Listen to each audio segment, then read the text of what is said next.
Have you ever lost your voice? I'm not talking about laryngitis here or the after effects of a particularly raucous karaoke night. I'm talking about that shrinking feeling when you lose all sense of who you are, your confidence, your way in the world. Well, I have, my friend. I think it's been a cocktail of a few things over the years. An exhausting, but not exhaustive combo of the shifting sands of identity, early motherhood, the ravaging of the beast that is perimenopause, social anxiety, masking, burnout, and let's not even mention the pandemic. I have become obsessed with this whole idea of finding your voice and what it means creatively, personally, and collectively when we find it. I want to understand how you find it, and if you've lost it, how do you get it back? Join me as I talk to fascinating people who have found their voices and aren't afraid to use them. People who have found their purpose, their passion, and fearless, authentic expression. I'm talking about writers, activists, artists, thinkers, entrepreneurs. We're going to get into their work and their life stories. How did they do it? What were the turning points? What barriers did they overcome? How did they find the courage? And what tips and tricks do they have to navigate this business of becoming? I'm looking to reclaim my voice, yes, and to get my mojo back, but it's more than that. I want to understand this topic and look at it from all angles: historical, cultural, societal, biological, mythical, even mystical. And most of all, through a female lens. Let's not beat about the bush, it's mostly women I'll be speaking to, with the occasional brilliant man thrown in. But these conversations are for anyone who resonates with the quest. Everybody's welcome. Hi, my name is Jessie. I'm a writer by trade, a novelist by aspiration. I do not have the answers, not yet. I'm not a certified coach with patented life theories or a high-flying CEO with productivity hacks. I am no guru, but what I am is endlessly curious about other people and their stories. I've programmed and run a literary and storytelling event series for over a decade now, so I know firsthand the power that stories have to inspire and transform, and that's what we're here for. So, if you want to find your voice or to be inspired, if you're in a liminal state, a similar boat, if you just really like books or want to feast on the sweeping stories of amazing people's life and work, then this podcast might be for you. Please follow, subscribe, and join me on this voyage into voice. And maybe, just maybe, we'll find ours along the way. Hello, and welcome to this episode of How You Find Your Voice. Today, I'm joined by the brilliant Ngaio Anyia. She's the ultimate multi-hyphenate: singer, songwriter, DJ, producer, diversity consultant, and founder of Booty Bass, Bristol's iconic party collective. In this conversation, we talk about what happens when you lose your voice, both literally and metaphorically, and what it takes to find your way back. We explore music as a kind of social ritual, and we get into the politics of voice too, why creative control matters, and why women are still so underrepresented in production. It's a conversation about confidence and performance, but also about the quieter side of creativity. I met Ngaio through HYFYV Bristol when she came to speak at one of our events. Her whole talk was about finding your voice, so I really wanted to get her on here to go a little deeper into what that meant to her. At the event, we got to witness her infectious, positive energy in action. Somehow, she managed to turn a room full of quiet literary types into a choir. And this is the memory where I started our conversation. I was just thinking back to the talk that you did for HYFYV. That's when we met a couple of years ago. And you did a brilliant talk. You managed to get like 200 plus people up and like singing in harmony. And you were like the sort of the choir master. And quite like a literary crowd. I wouldn't say necessarily lots of like very extrovert people, but you managed to get people together and it sounded pretty good. Well, did really well considering no one knew the song. No. And I was getting them to read words off a board. I did think just before I started, I was like, wow, how will this go? But everyone was so up for it. And it was such a lovely moment. It was really fun. And yeah, I remember your whole talk was essentially about finding your voice, which is obviously very important to this podcast and its aim. And I wanted to kind of explore a few of the things that you said a bit more and talk to you about your voice, because there are so many different strands to your voice. Obviously, you're a vocalist, you're a singer-songwriter, producer, so there's like the musical side. But then in terms of like your creative and personal self-expression, you know, you're a diversity consultant, you're an activist, you've got so many different things going on. Maybe we could start with, what were you like as a child? What was it like kind of growing up? You were in Wales, weren't you? Yeah, so I was born in London and then I moved to Wales when I was about 5. And then I was there for about 4 years, then moved to Bristol when I was 9. And I think one of the biggest impacts of being in Wales was that I didn't have a voice. So I was really badly bullied for many years. And also when I came to Bristol, but for different reasons.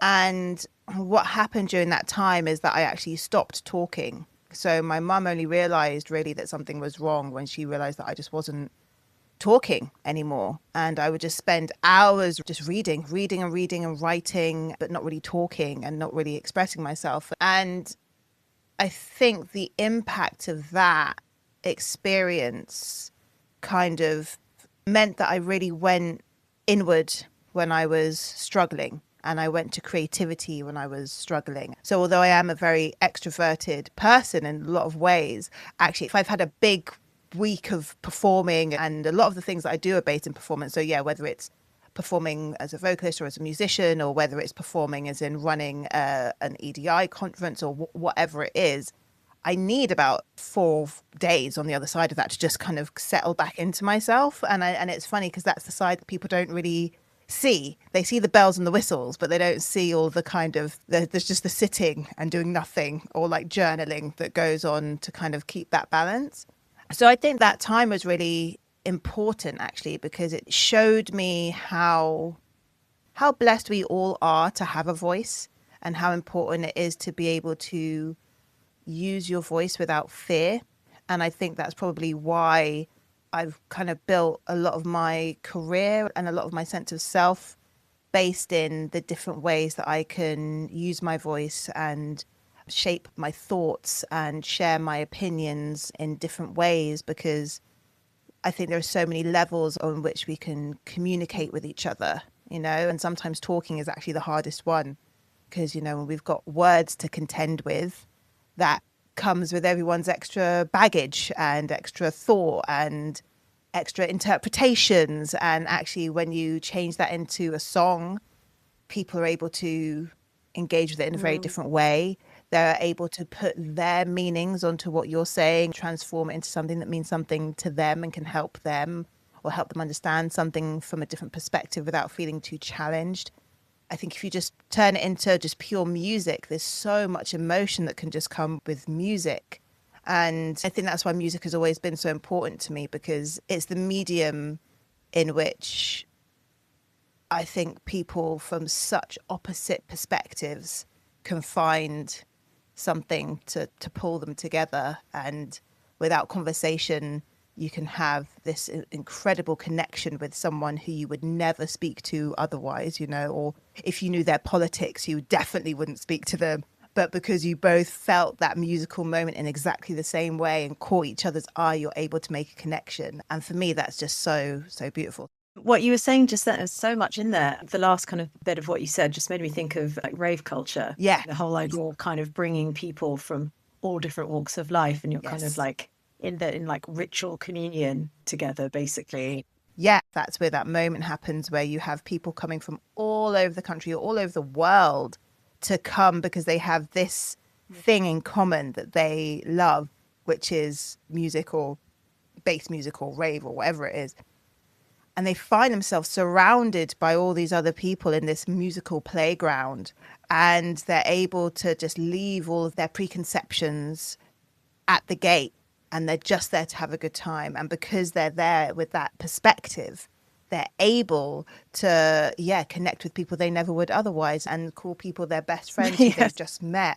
I'd be talking to someone in the toilet for 2 hours about how, you know, you should leave him. You know, it just brings everyone together in such a pure way. Like a childlike way. I always think that festivals and raves, they kind of bring out the playfulness of and the childlike sort of curiosity of people. And it is really nice to kind of, especially I think in this world where there's all this like productivity hacks and what you should be doing, and we have to be like achieving and striving forward. There's something really nice about not caring about like, who people are or kind of what they do, or and not that I think either of us care about that sort of thing, but yeah, there's something kind of really pure about being there in the moment. Yeah. And even if it's not something that you care about, it's not necessarily something that, would make me speak or not speak to someone or know what they do. But it's how we've been programmed to describe ourselves. It's how we've been programmed to display our worth to each other, right? Our job title or our place of work or whatever it is. There's an amazing book by Emma Gannon called The Multi-Hyphen Method, which is all about that, basically, which is about putting down the job title, because we don't have to have a job title, especially if you're a multi-hyphenate. Which bit do you want to know? Like, which bit will interest you? But I think it's a reflection of this very kind of capitalist structure and transactional space that we're in. This overproductivity that means that people do think that they have to prove themselves almost with their job title or the thing that they do. And exactly like you say, then it takes everyone immediately out of the freeness and the play and the childlike joy of just being able to run around a field with glitter on and listen to your favorite music and make loads of new friends. It's so good. Like I love festivals too, and kind of have worked around them and in them a bit, and have gone to them for many years. I remember first seeing you at Shambhala, actually. I remember you played like the closing set at Shambhala on Sunday or something. And I remember dragging my friends and we were just like dancing like right at the front. It's always so much fun. But I feel like dancing and music is such an important way to kind of connect back to yourself as well. Like I have 2 children and we usually take our children to festivals, but my partner and I went to Glastonbury this year. We went to Shambhala as well without kids, which was such a different experience. And it was so like I've forgotten how important it was to kind of like play and dance and just kind of experience that like communion, like you said. So it's a way of coming back to yourself, I think. It sounds like music has always been a way for you to come back to yourself. You mentioned earlier, I find that so fascinating that you stopped talking when you were a child, and I'm so sorry. That sounds like it must have been like such a hard time to go through. Did music help you access your voice? How did you manage to find your way back to kind of expressing yourself again?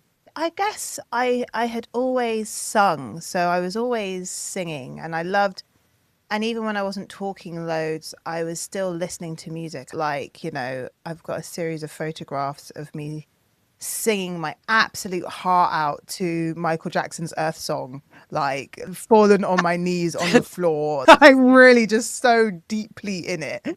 So I think, and obviously, it wasn't a great time, but I think I was quite young. I can't remember that time. I think it was probably more difficult for the adults around me than it was necessarily for me. But I do remember that feeling of like anxiety and that kind of thing of, oh God, I just won't say anything to stay safe. And I think that's what happens a lot with people, actually, and for me, it happened at a really young age, but I think it can happen at any time, really, where you're kind of made to feel like you're not allowed to share your opinions. You're not allowed to share your thoughts because it might cause someone else to have their own reaction to it. And I don't say that in the way that we should all be able to say whatever we want all the time, regardless of anybody's feelings. I think we all have to be mindful of each other. But I think there is something weaponizing around silence, especially when you're bringing conversations to people that they just don't want to have. And so I think when I was kind of finding my way back to myself, I was listening to loads of like Black female singers. So Aretha Franklin was being sung constantly, Ella Fitzgerald, Lauryn Hill, Fugees, and then obviously when I got a bit older, Destiny's Child and Spice Girls, and and I feel really empowering music. Yeah, and female-driven music and Black female-driven music, Missy Elliott. And I feel so thankful that actually I had access to that kind of music growing up and that I was able to connect with these voices. And It would have been great to have more British voices, to be honest, but we had what we had when we had it. I found later on Shingy from the Noisettes and Skunk Anansi and all that kind of stuff. But I think that having that music there to be singing my heart out to really kind of got me back to that. But I also think music is it's been such a journey. And I think when you're trying to find your own voice as a musician, that's also a really long journey within itself. And my voice now sounds very different to when it did when I was 18, but actually, Was it? In what I way? think the texture of your voice changes as you get older. I think the way that your body changes can change the way that you deliver your notes. And I think it depends what kind of singer you want to be. Like, opera singers don't even really start training properly until they're 30 because of how big their voice has to be. So they have to really have a really good understanding of their body to be able to project in the way that they do. But then if you're going to be a studio singer, or if you've got very light, very high vocals, then actually the younger the better, because they're kind of all sweet and smooth then. And I mean, there are huge exceptions to the rules, but I think that's the way that I've seen my voice change. Like, my range is still as it's always been, but the texture of my voice has changed slightly. And I think that's also really interesting because, voices do age. It's the reason why, when you see someone sing and they're in their 70s, it's completely different than when they're in their 20s. But it's still the essence of their voice, but it's not necessarily the exact same thing that you'll remember from the record that they released when they were 20. It's always going to ebb and flow. But I think what has been really interesting for me over the last few years has been finding what I want my whole message to be. So it's not just about the voice, it's not just about the lyrics, it's not just about the songs, it's about how do all of these things tie in to my unique voice as a musician. And I've really given myself a lot of time to do that. There's people who used to say to me when I was 18, God, you should go on X Factor. That, otherwise you'll get too old. Thanks. And I was like, but why would I? Yeah, thank you. But I was like, but that's not what I want for myself. And again, everyone's got their own things that they want. But I was like, that would make me a singer, and that would put me in a box of a singer. I've never wanted fame. I've just wanted creative expression. And I've wanted the ability to be able to experiment and take on different types of roles and see where just my artistry can take me beyond just the voice, because it's a part of it, and it's a part of it that I'm very thankful to have because it's always come effortlessly, but it's also part of a much bigger picture. And I think in terms of, for me, for the longevity of my inspiration around music, I always knew that I would need more. That's really interesting you say that. So kind of so many people's dreams, like you just kind of alluded to, about kind of getting discovered or kind of being allowed to use it. It's almost like permission and then given like a stage to kind of sing. But yours is more about kind of creative ownership and sort of authorship, I guess. You not recently, I think it was last year, wasn't it? You produced your first EP. Tell me about that. Like, what was your decision to do that? Was it about that kind of wanting creative control and having something to say about the whole way the track was made? Like, why did you go about that? Yeah, I think what had happened, what really sparked it was I released my second EP that I'd recorded with my band, who I love dearly. And it had just been released and it was doing really well, and we were doing shows. And then it was lockdown. And during lockdown, I couldn't do anything. And I was like, this is so frustrating because, who knows, I might not have done anything anyway. It was a pretty hectic time, I think we can all agree. But I saw so many of my friends who were producers come out of that time with loads of new music because they had just channeled that energy into, I'm just going to create. This is my excuse to just really create. And I remember feeling like I wish I could be there, and I think the reason that maybe I hadn't was that it had felt like really beyond my reach. In what way? Well, music technology, it's still, in terms of the statistics, like there's the amount of female producers is so ridiculously small. It's something like, I think 4% of music producers, credited music producers, are women. Wow. Why do you think that is?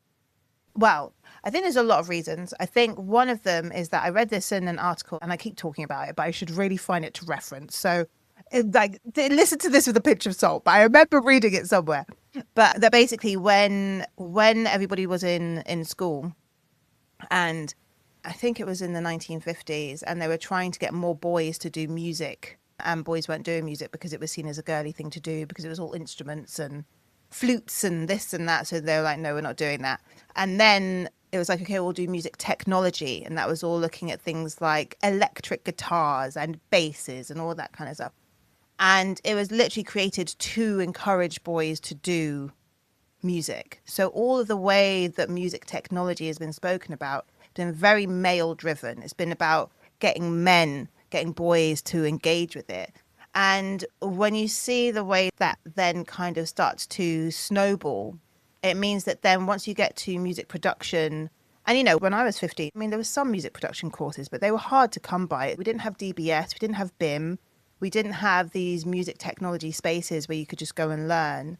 I think even when I was doing my A levels, like there wasn't music software. It's like you could go and play a keyboard, but we weren't learning with the proper software that you would learn with if you wanted to be producing. So I think the way that it's been framed has been very male dominated. And then when you look at kind of how just the kind of gender roles that then go within that. So it's like the men are the producers, the men are the DJs, the women are the vocalists, the women are the instrumentalists. And I think that's taken a really long time to shift. And it's something, again, where it's like I wasn't even aware of that until I went into thinking, oh, I really want to learn how to produce, and realizing I had this real deep-seated imposter syndrome about it. And I thought, why? And had I not already been like learned how to DJ, I think the DJing was the first step, because the DJing was going, okay, well, this is the first bit of music tech that I actually know how to use, and I'm actually pretty good at it. And it actually isn't rocket science, even though people have been explaining it to me like I would never be able to understand it. It's actually very doable. And then it made me go, okay, yeah. And so I understand the technical terms like reverb. And you learn some of these things when you're being a vocalist anyway, because you see producers put these things on your vocals, but you don't really understand what they are in the context of a song. So I think that's kind of where that came from. I was like, I love collaborating with people. I think collaboration is so key and it's so exciting, and it's one of the things that makes music so beautiful. But I was also like, but I want to upskill so that my collaboration can be more collaborative. Yeah. And so I can say, actually, I've co-produced this, not just, oh yeah, I came and I sang a hook on this. And when you are a female vocalist, you are boxed in. And I would always want to be singing over the big, dirty, bassy drops, you know, when I was working with producers, and they go, oh, no, that's for the rappers. We need you to do something sweet. We need you to do something that's nice. There's a little pre-chorus. And I was like, yeah, always. And I was like, because, and also I've got a jazzy voice, right? It's a specific type of voice. And now actually as a producer, I do understand what they were saying, but I'm also like, just try it. Do you know what I mean? Just try and do something different with it. Like let's experiment. Yeah, if you're in control, you're allowed to experiment rather than like there being these kind of gatekeepers. Yeah.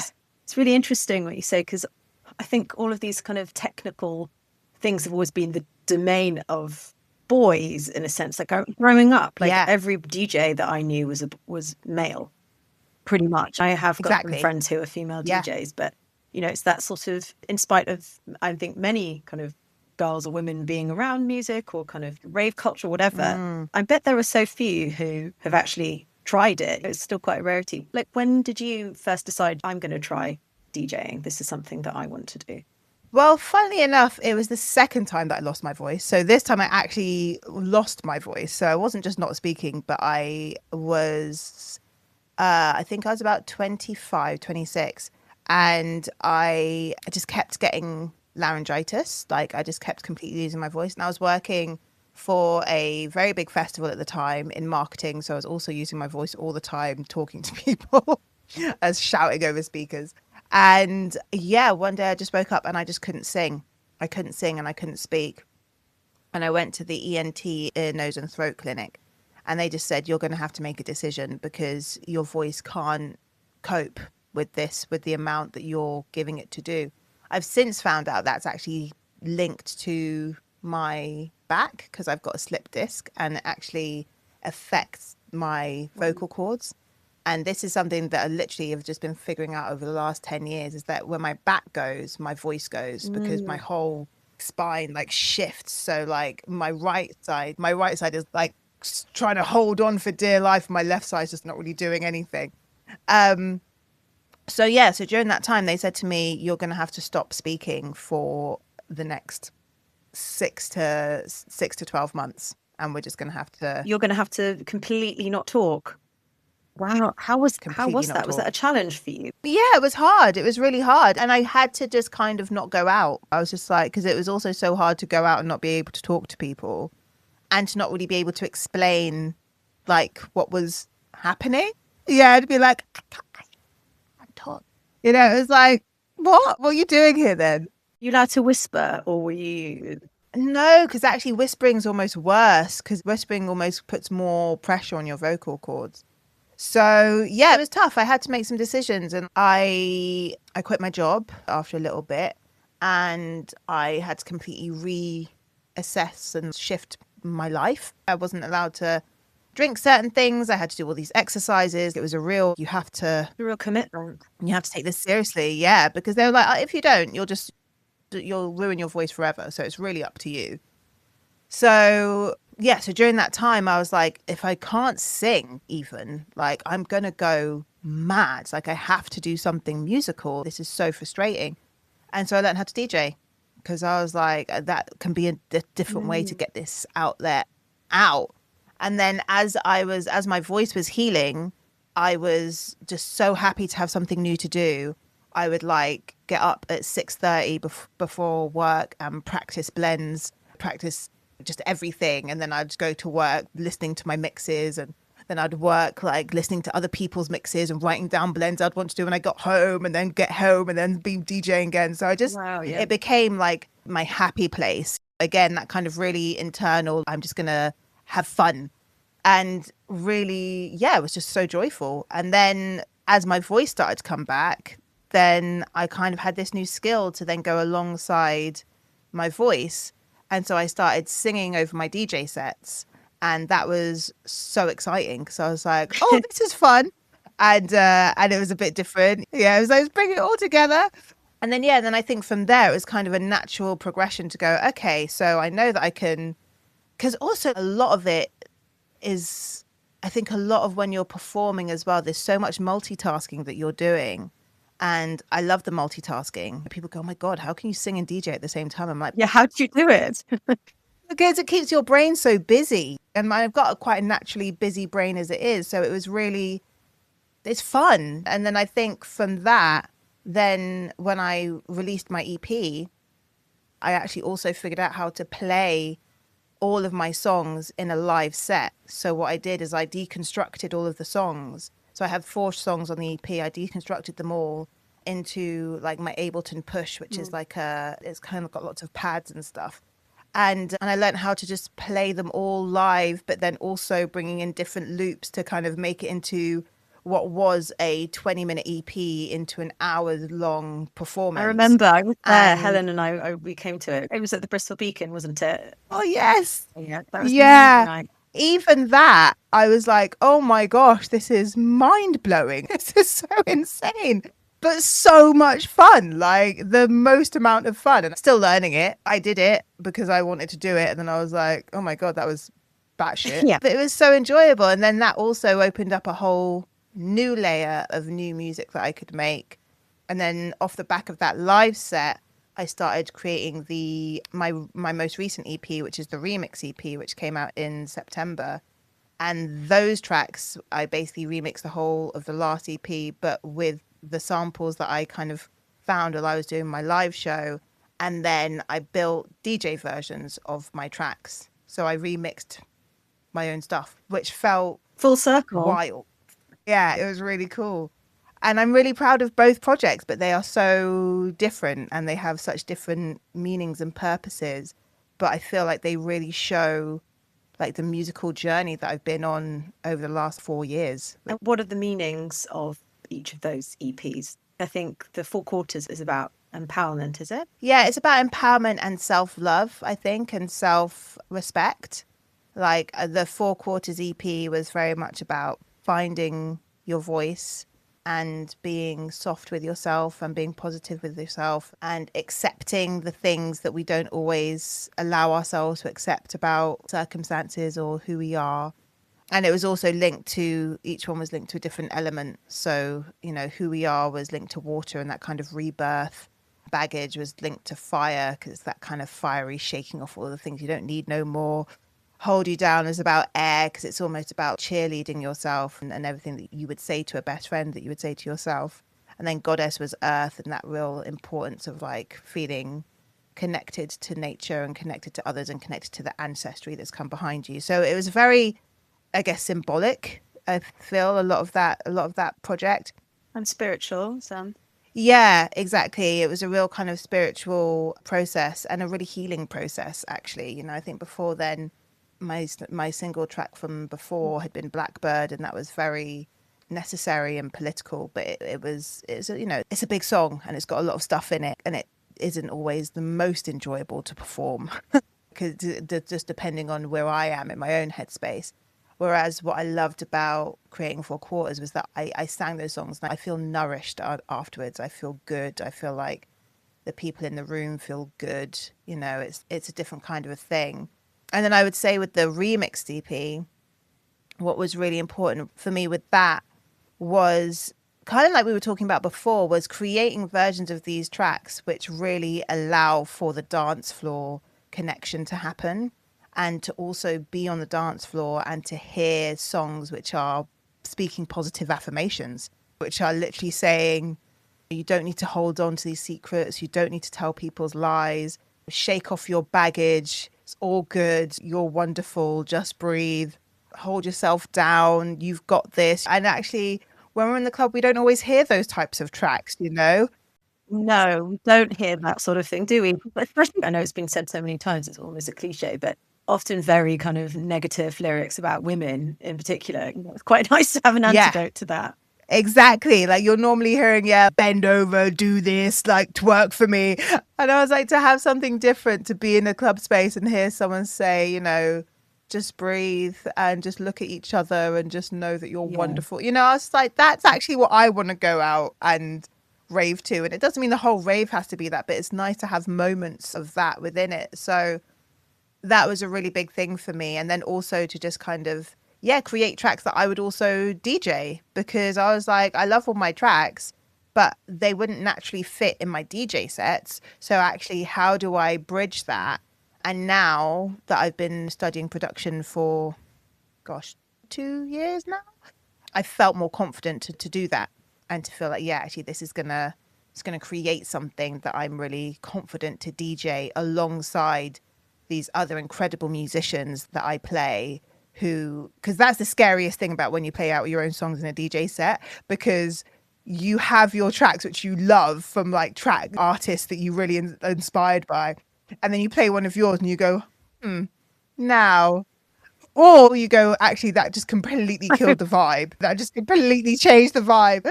So that was also really interesting because you have to test them out. So you felt that happen, so you experienced that and you played a track and then it wasn't quite, because it wasn't like dancing. Yeah, because it just didn't quite hit well enough. And people were still dancing. But I think it was in Cuba, I had like a version of Hold You Down. And it's just got a slightly different breakdown. And I was playing it and I was like, I love this for me. But actually, in the context of what this is for, which is to serve the dance floor and to work well with other tracks that I have, it's not doing that. And that's the other thing about producing. You kind of need to be really honest with yourself. Really fascinating. Honest and kind. I think that's the bit which I found hard, because I was like, this is awful. This is awful. And then a friend of mine said, no, but you have to keep working on it and you have to be kind to yourself, because otherwise you won't go back to it, because you'll have told yourself none of it is usable and actually loads of it is usable. You just need to have a step back and come and return and tweak.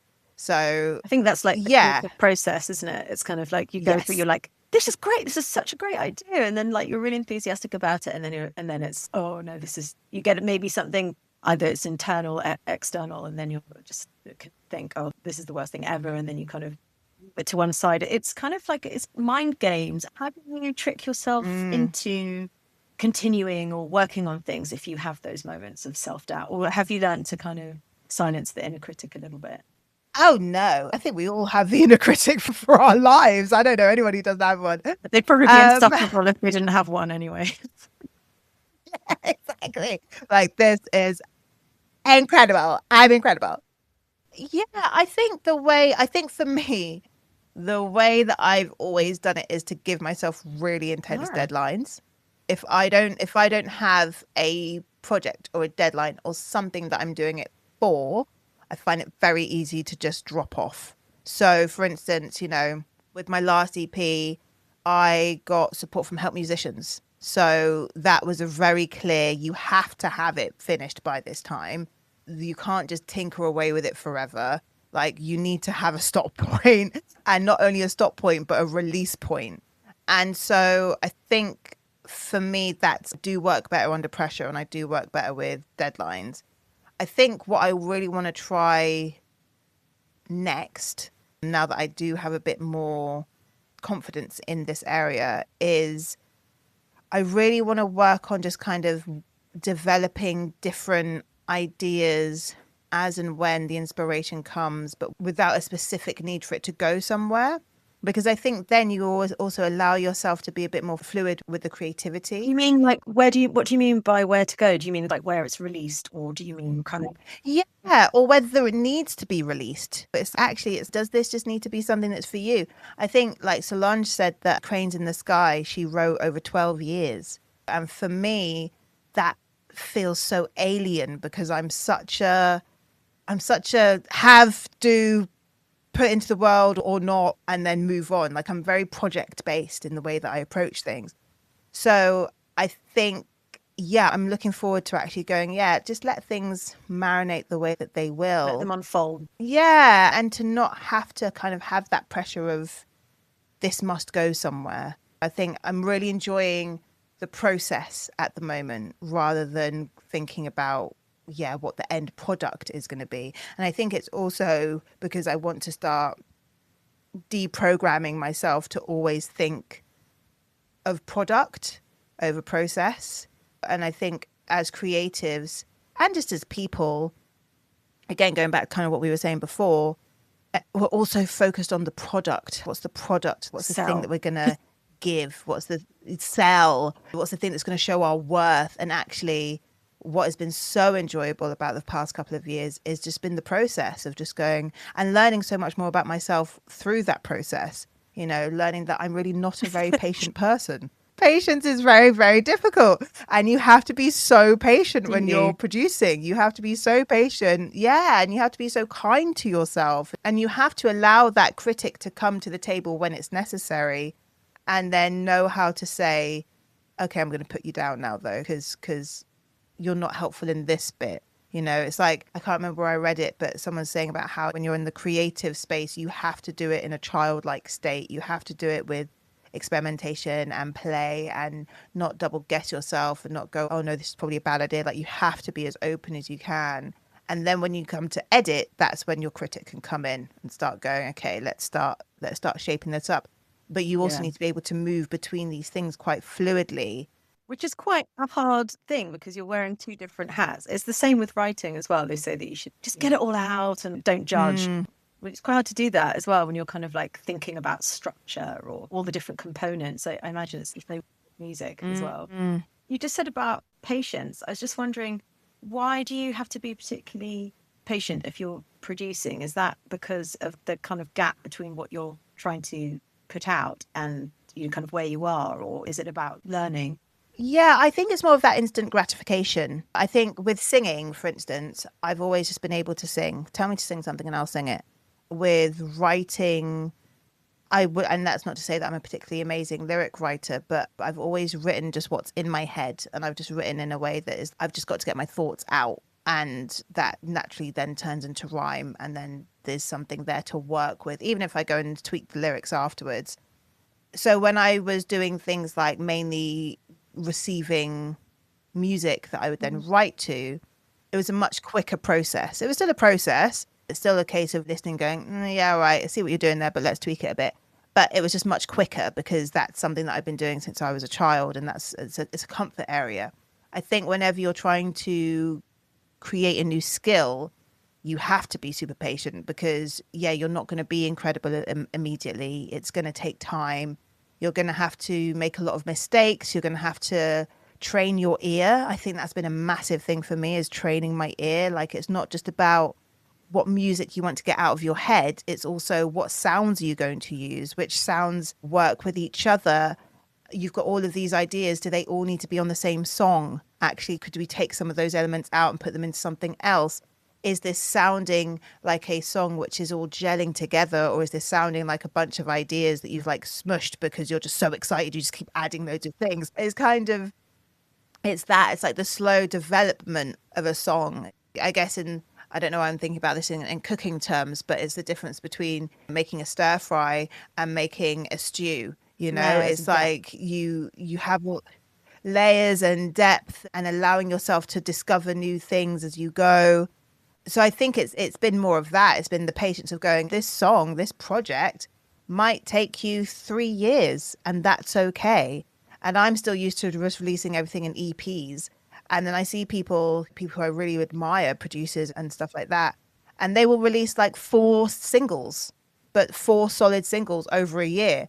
And I'm here going, no, I'll just release 4 at once. It'll be fine. It's like, yeah, but you don't have to do that. You can just work really hard on one and release that. So I think it's slow down. Yeah, just slow down. And again, just enjoy the process and don't feel like it has to be this very pumping out stuff all the time. It can just be, yeah, enjoying the making. That sounds like quite a creative, confident stance to take in a way, kind of not feeling like you have to be produce for other people, just to kind of be, to allow yourself the time to kind of do things how you want to do it. Yeah. Have you always been a confident performer, would you say? Because watching you, like, you're really infectious on stage. You've got a lot of energy. You just described how you manage to do like a lot of multitasking when you're DJing. Do you go into the zone, and do you notice other people out there? You're obviously aware of the audience, but do you go into your own zone, I guess is what I'm asking. You know what? I am so relaxed when I'm on stage. Wow. I don't know what it is. There's something about, I go onto a stage and I've got loads of people looking at me and I go, and I can relax. And I don't know if that's because I'm a massive attention whore. I don't know what it is, but I love it. I love being up there. I love being able to see people's faces. I love being able to connect with people. And even when I was talking about Wales before and having that phase of not speaking, also within that, I think it was maybe a couple of years after when I'd kind of started finding my feet again, they were doing a show at my school, and they said, if people want to perform, then they can. And I went home and I just said to my mum, I'm going to be singing in the new show, and I'm going to be singing this song. It was called Down Came the Rain, actually. And like, I don't know how I found this song. Or Incy Spider. No, I'm talking a big, belty musical theatre song. Wow. I don't know how I found it. And I had the music and I took it to the school and I said, I'll be doing this song. And I remember just walking up there and belting my little heart out. My shoulders were like this because I was so nervous. Still did it and loved it.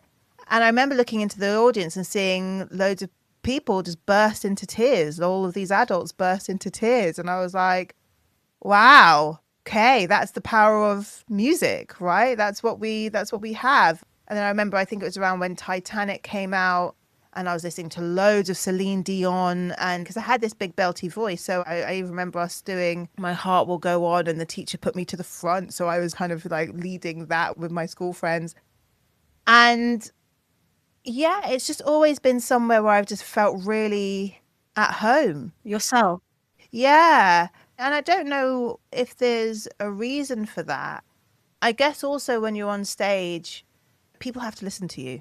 Do you know what I mean? It's like, really, I'm up here, you guys are here, we're all in this together, but I'm the one with the microphone. So I will be... So sit down. So sit down. We're all going to go on a journey, enjoy. And if you're not enjoying it, feel free to leave. But yeah, I've just always loved it, and it gives me so much energy. That's the thing. And with DJing, it's the same. I get so energized by people and by watching people enjoy music. It just fills me with, yeah, all my zhuzh that I need. It doesn't sound like, you kind of joked just now about it kind of being about attention seeking. It doesn't sound like that from what you're saying at all. It sounds like it's the music that drives you forward. And also it's kind of like you're in service to people a little bit, because it's all about the audience. Yes. You're kind of offering something up. It's not Yeah. really, it sounds like it's not really about you in a sense. No, it's not. And again, I think that's what I love about performing is I am a catalyst. Do you know what I mean? That's how I see it. And I think that, yeah, it's really interesting that you pick up on that, because I think with the Down Came the Rain thing, it was me going, oh my gosh, this is what music can do. This isn't what I'm doing. I am a 6-year-old. I don't know what's going on, but I know that me singing in this way is making something happen within you. Connection. And that is causing this connection and this reaction. And this moment, we'll never have this moment again. And I think that's kind of the philosophy that I've taken into everything that I do. You know, it's like if people are willing and able and want to connect with what's going on with the music, whether that's performing or DJing or whatever, it's like that moment is something that we'll never get again. And I think that's also why it's such a shame that so much of going out now is filming people, you know, where everybody's filming everybody. And it's just like, if we're filming, we're not experiencing. And I do it too, you know, don't get me wrong. You know, you want to capture it. You want to capture it. Moments. You want to be in it at the same time. Yeah. You want to be experiencing it fully. And it's like, when will we ever look at that it's again? Never the same. I'm not looking at videos. Never the same. Doesn't sound the same. Doesn't look the same. It's just like, why? It's just like a speck on a screen. It doesn't represent it at all. Doesn't really bring out what you want it to bring out. Exactly. Doesn't bring out the emotion necessarily. No. I mean, obviously, like filming you performing or something is a different thing. Like, obviously, you do get the emotion and the feeling, but there is something about, I agree, the magic of kind of live performances. Yeah, being in the room. Actually, you said something interesting there about when you have the mic, then people have to listen to you, which makes me think about kind of all your work around taking up space. And a lot of what you say is about kind of, I think, well, you talked about your message, and I wonder if one of your messages is about representation and taking up space as a woman, as a mixed race woman. Is that something that's important to you? Yes. I mean, it is very important to me. Representation is very important. And I think within that is just, I think it's so important for people to know that everybody is able to do whatever they want to be able to do. I hate the idea of people feeling like there are barriers to them being able to express themselves. And obviously there's a lot of privilege that comes with that. You know, not everyone is able to go and figure out their creative path and invest the time and the money that is needed to be able to do certain things. But I really feel like everyone should feel like there is an ability to tap into their creativity if and however they want. I think in terms of me, I think being mixed race is very complicated. You know, I think you are in between. Sometimes it works really well for people and they have two families which gel and love each other. And that is a really beautiful thing. I think for a lot of people, it can be quite complex. I think for me, it's been very complex. It's been being in between not only races, but classes, and actually being a reminder to both sides about the kind of the fears and the misconceptions and the misunderstandings that exist, these invisible things that just exist, and being kind of a reflection of that no one really wants to talk about or address. And I think because of that, within my own kind of familial spaces, that has been a reason why I've just kind of been like, actually, these are things that I do need to talk about. And these are things that have been very painful. And actually, if we're not able to have conversations around it in a way that can be constructive and that can be loving and empathetic, and if we can't take ourselves outside of ourselves to be able to do that work, then we're doing a real disservice to ourselves and to each other. Because for me, diversity of thought, diversity of culture, diversity of people is the most interesting thing that we have in this world, you know, and the fact that we have the ability to connect with people from all over the world is amazing. And so I think there's always been that search for belonging and being able to talk about identity and to kind of dissect what that means. And then I think within the music world, one thing with Booty Bass, with my DJ collective, which was really important to me, was just around respect and safety, you know. And I realized very early on going into these spaces that the way that I was being treated as a nearly 6-foot woman was very different to the way that my friends were being treated who were maybe 5'5". And I can hold my own. I've grown up needing to be able to make myself heard, and my coping strategies, which are normally to make a joke and make people laugh, but also make my point. And that is kind of what you need in those types of very male dominated spaces. But the way that I was being treated with these kind of inbuilt skills and my just physical presence compared to the way that my friends were being treated, I was just like, this is not okay, and this can't Are we continue. talking about kind of because like harassment, kind of in the dance? Or are we talking about, I don't know, kind of sidelining? Is Yeah. it from a DJ perspective? I think all round. I think partly from being in the crowd and just seeing, you know, when I'd be raving, and we've all had it where someone's grabbed us and then we've had to go, oh God, it's that weird guy over there. Let's all shuffle around so he can't get the one that he wants, you know. So I think there was, but that's what it was like, right? It's like Forming a Yeah. barrier, literally forming forming a a barrier barrier. and having to like Yeah. move ourselves, and then we've hit another weird, creepy guy, and we've gone, okay, let's move again. You know, like being in like a cattle farm. It was bizarre, and it just being so normalized, and us all just getting used to the fact that was just what happened. And then I think then when I started DJing, it was the fact that you would go up and be speaking to promoters or security or whoever, and they'd be going, all right, darling, like, yeah, all right, you're the DJ, are you? Or, you know, we're trying to DJ, and then someone's like pushing past us to do things like around sound, and we're like, what are you Meddling. doing? Like, we are doing the Mansplaining. sound, meddling, mansplaining, doing buttons, you know, or just, we have actually been paid to be here. You have not. But then even just the misogyny, just the normal misogyny that happens when you are in a space and there is a power dynamic, and it is, I'm going to say something really over sexualized because that's the way that I'm going to dominate this space. But then, you know, on the other side, you have literal sexual harassment, and you have people touching you without your permission, and you have really dangerous situations, and you have the anxiety people feel when they are then leaving the club and having to go, oh God, Maybe they who's don't out even go here? to the Like, club, because I know that Booty Bass is for non-binary people. It's kind of inclusive for everyone. You know, some people might not feel, they might just think, I'm not going to go there because it's going to be like a exactly. sausage breath. It's going to be too much, and I don't know what's going to happen, and I could get triggered, and that could ruin my whole week. And what do I do then? You know, it's like when I think about representation, it's but I want everyone to feel like they're able to go and do and be in the places that they want to be in, like regardless of who they are, what they look like, what their sexual orientation or their gender or their beliefs are. Like, none of these things matter. These are all just imaginary things to kind of disconnect us from each other and disconnect us from that wonderful moment that we know happens in the rave, where you get to just completely let go and be yourself and connect with yourself and find your joy.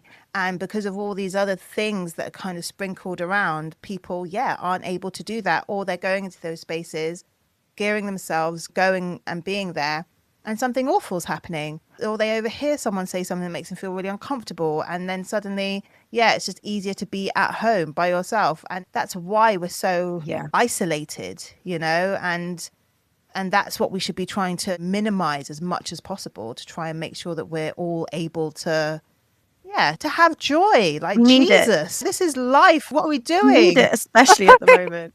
And I think Booty Bass nights, they are really joyful. We have a really good dance, kind of all the women, right, or everyone, whoever wants to be up at the front. Like, it's just, it's got they always have a really great atmosphere. Have you noticed a kind of a real difference since you started it? Have you heard kind of feedback from people saying that they needed this in their lives? Or what I'm so proud of actually is seeing how many other collectives are running their own nights now. When Booty Bass started, which was 7 years ago or something, it was a while ago, and we were one of very few female, non-binary, queer, global majority collectives putting on events. It just wasn't really happening.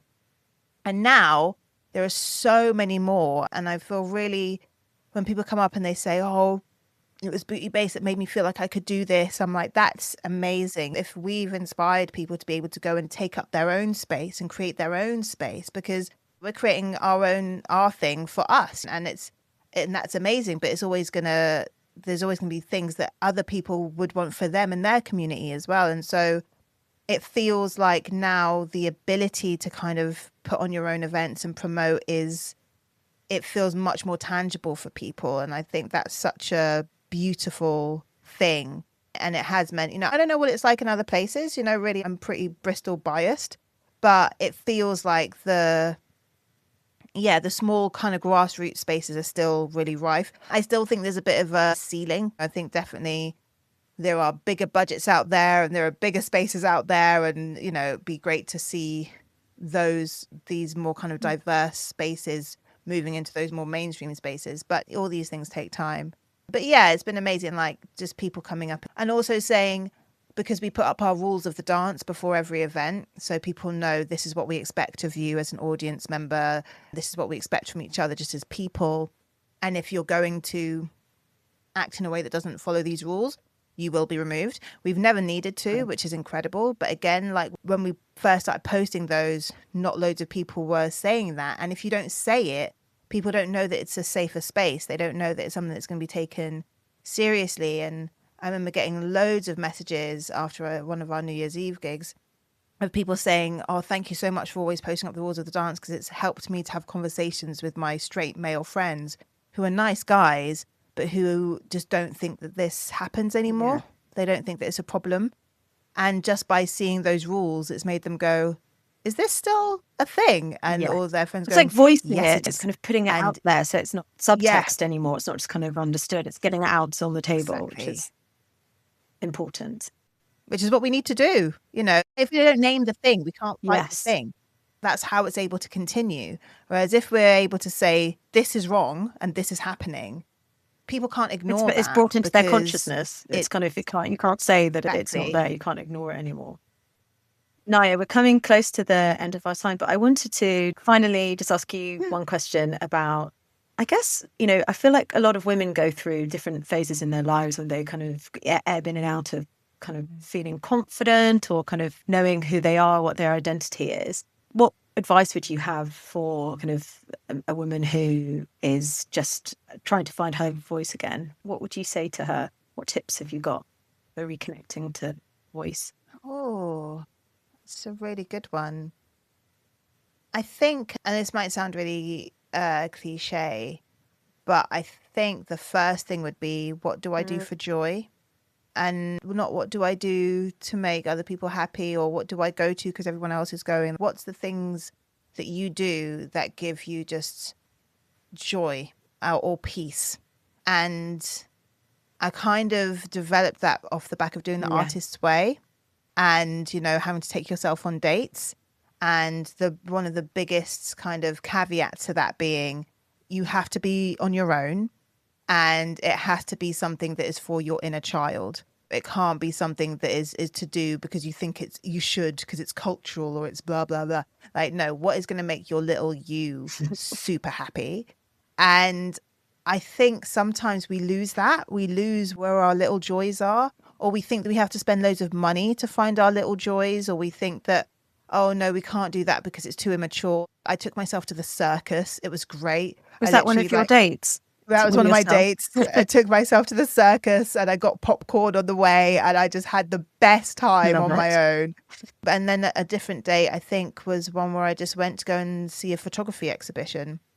And I was like, why am I doing this? I'm not trying to be a photographer. And I was like, but that's the point. You're not this isn't work. This is you going to look at some Play. beautiful things. This is play. It's filling your cup up. It's a bit like what you said about the two different times in your life where you kind of literally lost your voice. And it sounded like that those are periods of time when you were kind of filling up your creative cup, because you can't just keep giving stuff out without sort of nourishing that side, I imagine.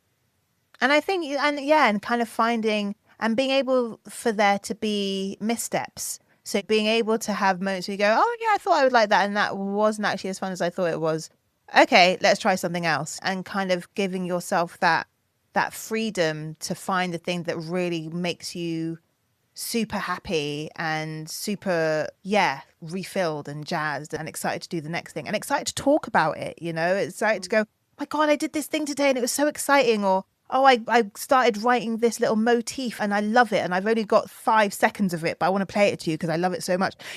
Actually just being able to, find that. And I think when we do that, when we're able to slow down and reflect and play and experiment, I think that's where you start to find your voice again, because also we are all consistently changing people, right? Like the voice that I have now is a completely different voice than I had 10 years ago.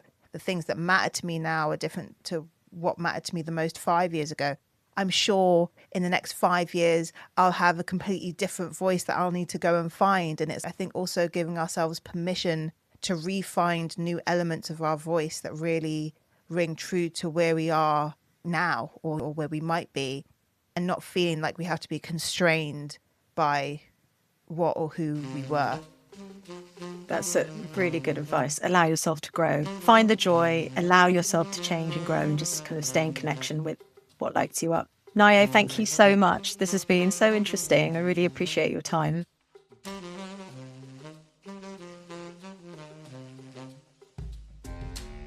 I loved talking to Ngaio. I found it really interesting that even a gifted performer and a self-proclaimed extrovert like her consciously builds in time around a performance to recenter herself. How she will sit and journal and just be. The inner voice needs time too. I think that's one of the hardest things to do in our culture that's always on, that's obsessed with productivity.